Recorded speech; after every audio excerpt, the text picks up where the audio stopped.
অজু নষ্টকারী জিনিস কি কি কারণে অজু নষ্ট হয়ে যায়? আমরা তো অনেক কারণ শুনি।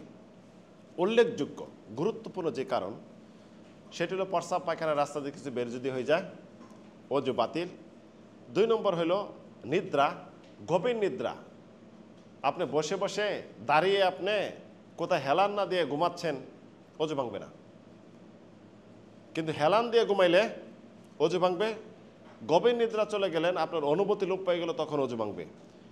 3 নম্বরে উটের গোশত খেলে অজু ভাঙবে, কিন্তু হানাফি মাযহাব উটের গোশত খেলে অজু ভাঙবে না বলে। উটের গোশত খেলে অজু ভাঙবে, জাবের ইবনে আব্দুল্লাহ হাদিস ইমাম মুসলিম বর্ণনা করেছেন। চতুর্থ যেটা হলো অজ্ঞান হয়ে গেলে অজু ভেঙে যাবে। কেউ যদি অজ্ঞান হয়ে যায় তার অজু ভেঙে যাবে। এমনইভাবে যদি সে অমুসলিম হয়ে গেলে অজু থাকবে নাকি? তো মৌলিকভাবে 4টি হলো অজু ভঙ্গের কারণ।